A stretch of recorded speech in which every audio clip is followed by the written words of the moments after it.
we're going to talk about Franz Liszt, who was born in 1811, died in 1886. So a pretty long life in the kind of the heart of the 19th century.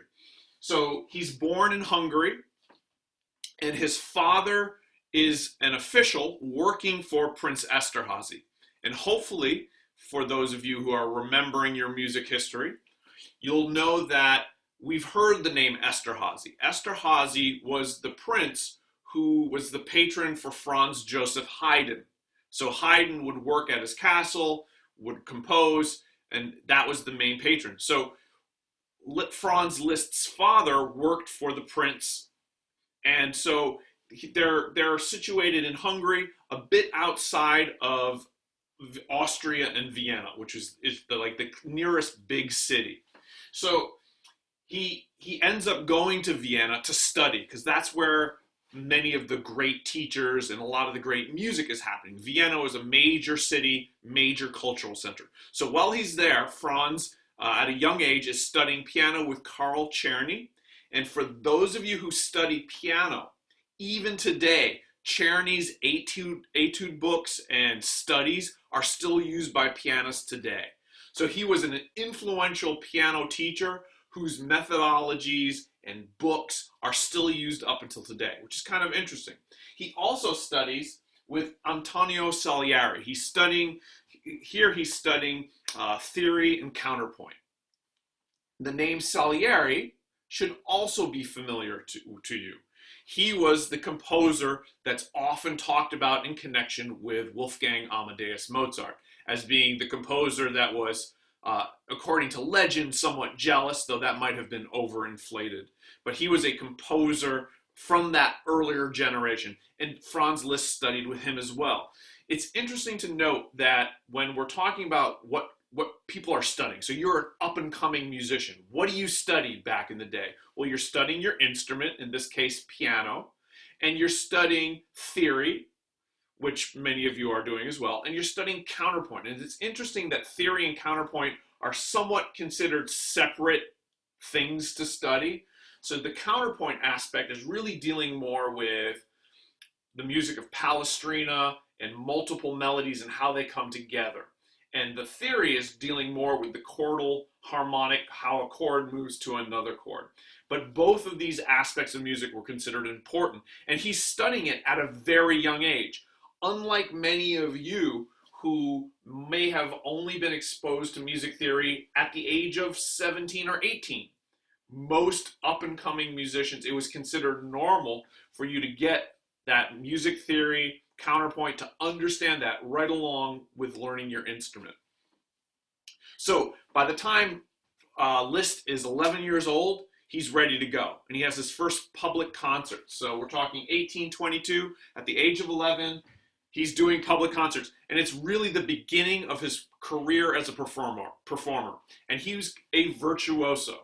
And just as a quick reminder of what that word means, virtuoso means technically, he's really, really, really good. He can play fast. He can play all sorts of complex patterns.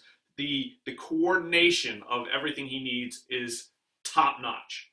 So he starts performing, but his family decides that there's going to be more opportunities for him in Paris. So they move to Paris. And Paris, France is another big cultural center. So we have Vienna and we have Paris, France, both very, very important musical centers in the 19th century. When Franz Liszt gets to Paris, he's exposed to a number of other influences that greatly impact his style as both a performer and later on as a composer. We have him becoming familiar with the music of Hector Berlioz. And Hector Berlioz, most importantly for Liszt, the idea of programmatic music. So let's do a quick review. When we're talking about programmatic music, we're talking about music that is associated with something that's not music. So typically a poem or a story or a visual image. So the idea of pastoral symphony like Beethoven is a loose one, but Berlioz had the idea of the Symphonie Fantastique, which had a definite story for each movement. And that was very influential on Liszt. Liszt went on to write that he really thought that there were two types of composers, what he called the musical symphonist, being like a symphony composer, and the painter-symphonist. The musical symphonist would basically be absolute music. Music for music's sake, music where there's nothing non-musical in its presentation. The listener it's up to the listener to interpret and put whatever images or scenes they see fit to it. That would be considered a musical symphonist, as Liszt would call it. He also talked about another possibility, the painter-symphonist, and the idea of painting a picture, painting an image, and that would be programmatic music. During the 19th century, there were two camps that, some that said there's programmatic music is legit, and is a legitimate way to compose music, and you have people that said it wasn't. And so you have a critic by the name of Eduard Hanslick, who said that music should be able to be understood and appreciated on its own terms, and that by putting some program onto that, it muddies the waters and is really not a legitimate way to compose music. So you have these two camps. But Liszt is getting the programmatic ideas from Berlioz, and he's expanding them. He's getting piano style and technique and approach from Frédéric Chopin, which is not to be unexpected. We know that Chopin was born in Poland, moves to Paris, France. So Paris is a cultural hub, and you have a lot of these great minds influencing each other, meeting up, talking, and exchanging ideas. And then finally, Niccolò Paganini. Now, Paganini was a violinist and a virtuoso violinist. He was a performing superstar and breathtaking performer. And the virtuosity that Paganini demonstrated in his violin playing and his compositions, because he would also compose compositions for himself. Think about it this way. People like Paganini as a violin player was so good that no one had written music that was really that challenging for him. He was so good that he had to compose music that was harder than anything that had ever been written to be able to show off what he was capable of. And Franz Liszt takes that idea and adopts it to the piano. So he says, I'm going to be the Paganini of the piano. And what helps him do that is new inventions for the piano. So you have new pianos with new kind of like mechanisms for the way the hammers hit, and it allows the piano to do things that it could not have done even back in Beethoven's time. Keep in mind the piano is a relatively new instrument. Towards the end of the Baroque, really the beginning of the classical era, that's when the piano is invented. So it hasn't been around that long, and there's still technological improvements being made. And Franz Liszt takes advantages of that to become like the Paganini of the piano. So just looking at his background here, you can see that he's what's called a cosmopolitan performer, cosmopolitan composer. The idea of cosmopolitan means you're taking the best from different countries and putting it together. He's taking some of the folk melodies from Hungary, where he was born. He's going to use those in his compositions. He's taking his studying in Vienna, so this Austrian style of composition, where you have that tradition of Beethoven and Haydn. And then he's going to France and taking all these French styles of composition and music, and he's putting together into his cosmopolitan style. Now, at the age of 16, 1827, his father dies. And so he's the one that's now earning the money. And so he does that by teaching piano to wealthy people and then traveling as a performing virtuoso. He had a couple of genetic things going on that really helped him do that. So my hands are fairly small. His hands were significantly larger than mine. And if you look, my hands are, they're little short fingers, somewhat, on the slightly stubby side. Franz Liszt had very long and thin fingers, which meant that his ability to play on the piano he could do certain things that someone like myself could never do. No matter how much I practice, no matter how talented, he could do things that I could never do. So, like, I can play maybe octaves, you know, and I can do okay. He could play tenths easily. My hands barely, I can't even really stretch them that far. So he was known for his long tapered fingers, and as he's traveling, he's the person that is credited with inventing the modern recital. So when we talk about in music, if you transfer to a music school, you're going to give a senior recital. This concept of a recital in this modern sense, Franz Liszt is the guy who kind of came up with that. So before Liszt, if you went to hear a performance of piano music, let's say, what would you have heard? Well, you would have heard a bunch of different people playing a potpourri of different types of music and compositions. Think of it kind of like the student recital here at Dutchess Community College, where you have a bunch of different soloists. There's not a real connection between the different pieces, but it's a potpourri kind of cabaret feel. What Liszt did is said, it's going to be just me, I'm going to be the soloist, and there's going to be some connection between the pieces that I'm performing on this recital. So that's one of the things, the idea of having just one person as the recital person, the soloist, and then the way the music is put together. Combine that he was one of the first to play the entire recital from memory.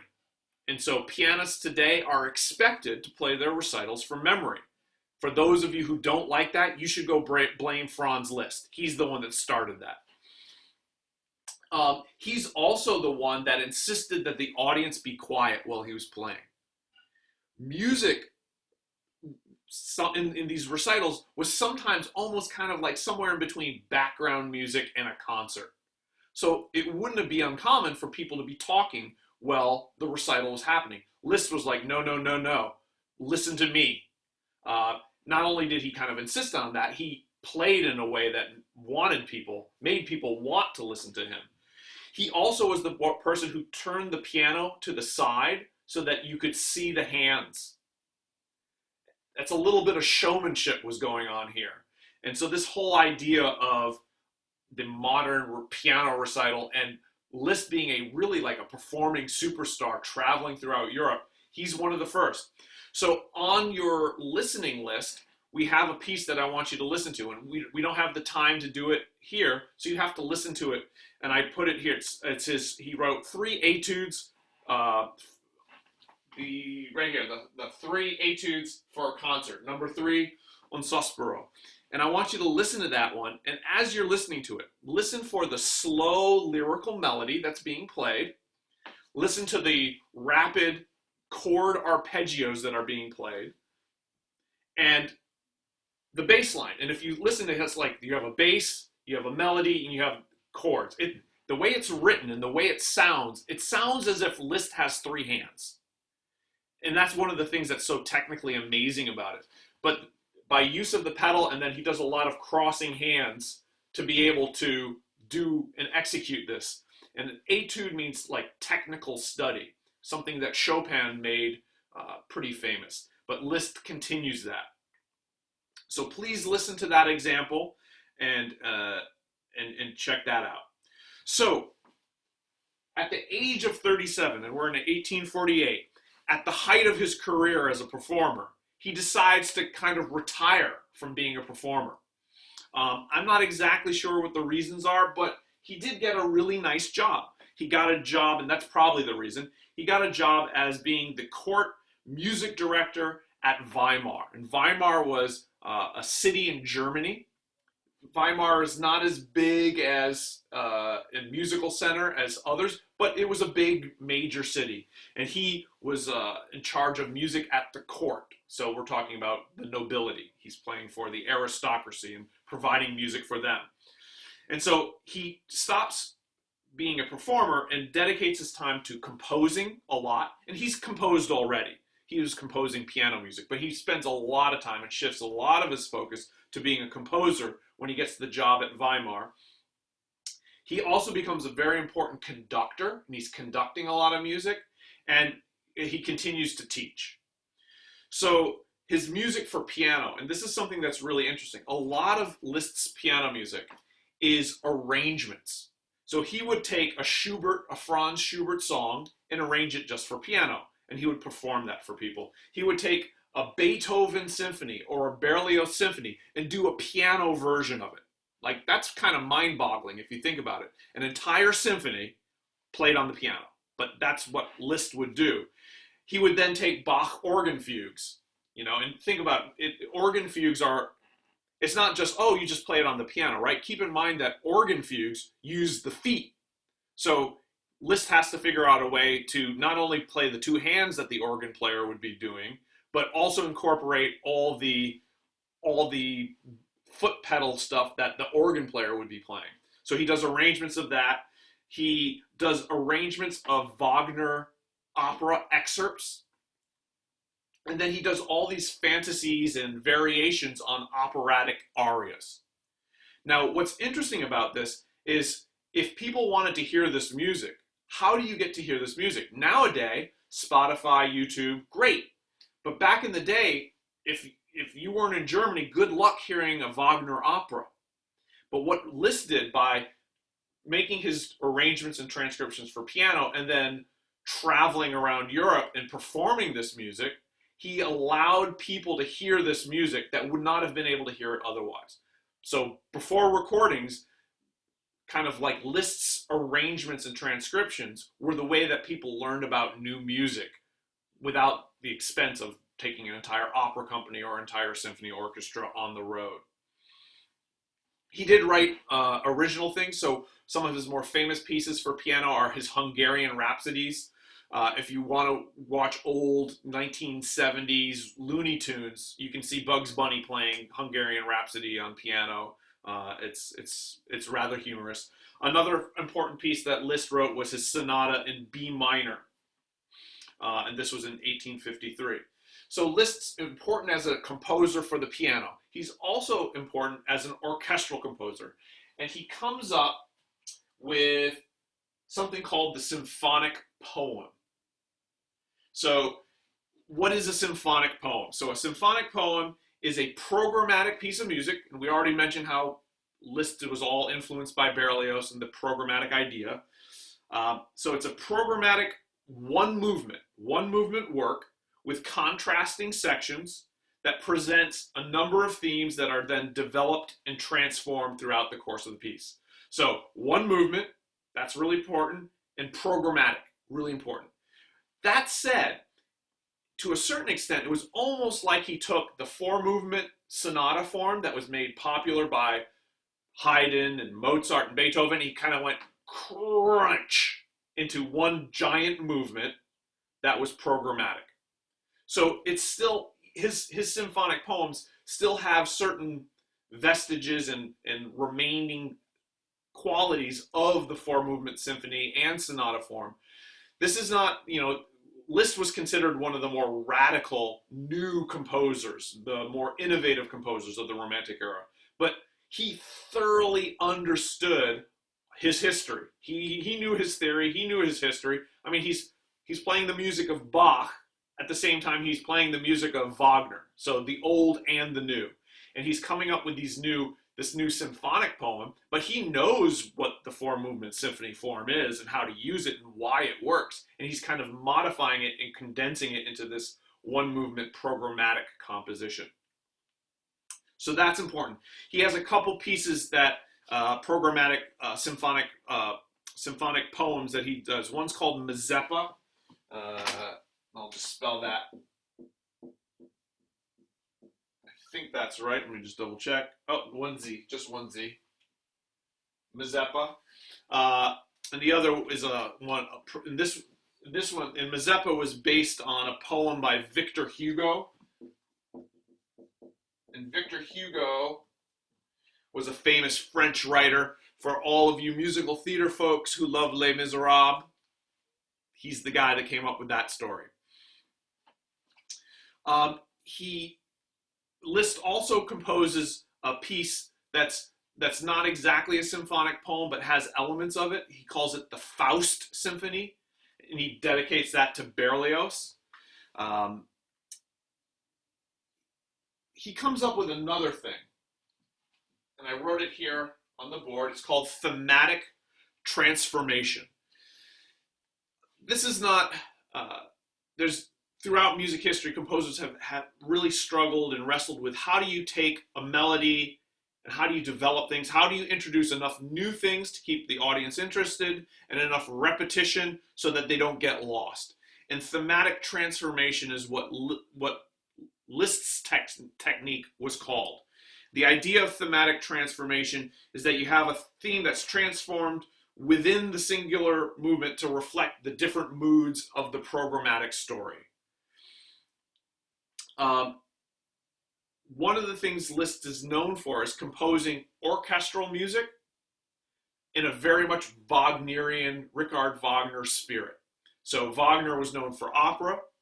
Liszt took that idea that Wagner did in opera and said, let me do it with just the orchestra. We're not going to have the singers. We're going to just do it with the orchestra. Now, he didn't stop there. He also worked and composed choral music. His choral music is not as widely known today as his piano and his orchestral music, but he did write a couple of oratorios. Oratorio is a term. I'm going to jot that down right here. Oratorio is a term that you should know, especially if you've studied music history before 1750. Oratorio is the story about the crucifixion and the, actually, I'm sorry, that's a passion. I was mixing up my passions and my oratorio. An oratorio is like an opera, but with a biblical religious text. And so Liszt writes an oratorio called Saint Elizabeth and another one called Christus. And both of those take as their themes plain chant melodies. And when we talk about plain chant, we can see that Liszt is going even further back in his understanding of the history of music. Plain chant goes all the way back to the Middle Ages, where you had Gregorian chant and the Roman Catholic liturgy. So he's taking those melodies as his themes, but then he's applying his thematic transformation and all his 19th century contemporary techniques to that medieval music for this oratorio, for his oratorios. Good. So another thing that we should chat about is his importance as a conductor. So as a conductor, he conducted the premiere of Richard Wagner's opera Lohengrin. Like, that's kind of like a huge deal. So he's conducting music by other super famous composers. At the same time, as he's conducting this kind of like cutting edge new music, he's also conducting music of Bach and older styles of music. And so that marriage and that interplay between the very new and the history is something that he kind of did both. He did something with both of those. If we talk a little bit and turn to Franz Liszt's personal life, this is where I think we have a really good Netflix series, because we got all the things you need to make things juicy for a nice soap opera. So he had several well-publicized love affairs with very rich, aristocratic, wealthy, socially elevated women, including a countess. And so with the countess, he actually had 3 children. And one of his children was named Cosima.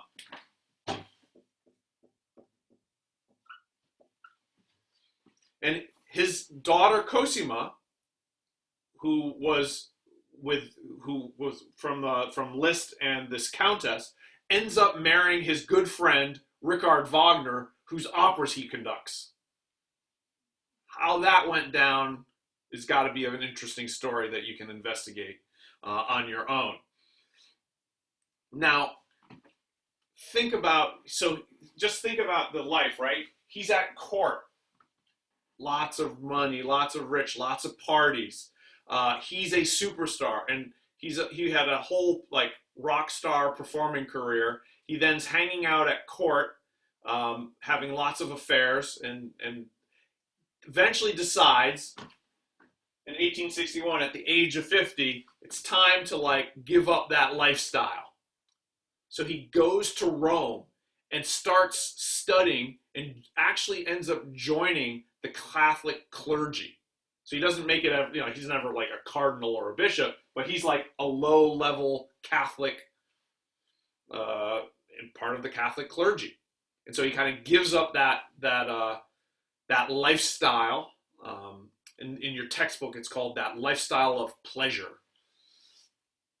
And he ends up living to a pretty good age. And at the age of 74, 1886, he passes away. His influence on music is actually pretty important. So this idea of the symphonic poem ends up becoming important and it gets adopted by other composers. So how do you measure influence? That phrase, imitation is the most sincerest form of flattery. So people like that we're going to be talking about later on, Smetana, César Franck, Tchaikovsky, Rimsky-Korsakov, Richard Strauss, Charles Ives, all of these composers write symphonic poems. That's a big influence, though, because those are some big name composers that we're going to talk about more down the road. But all of them are writing symphonic poems, and Liszt's the person who got that started. Another big influence, the chromatic harmonies. Now, chromatic harmonies, we know Wagner did a lot. Now we know that Liszt and Wagner, they were in the same, they were friends. They were, related by family now. So Liszt influenced Wagner and probably vice versa, especially and Liszt used a lot with the augmented triad. So for those of you in music theory classes, when we're listening to this music, we study augmented triads, but you're not really hearing a lot of augmented triads in the music. You hear a lot of major triads, a lot of minor triads, and some diminished triads. Augmented is very rare. Liszt decides to really explore the augmented triad, and that becomes a big influence on Russian composers and then later on French composers. So keep that in mind, especially when we start talking about people like Claude Debussy in France down the road. You can see that Liszt was an influence there. And then finally, this idea of thematic transformation was influential,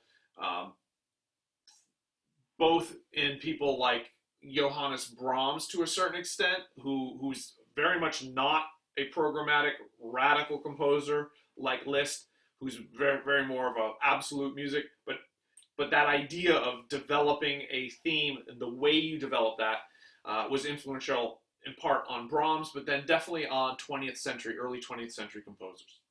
So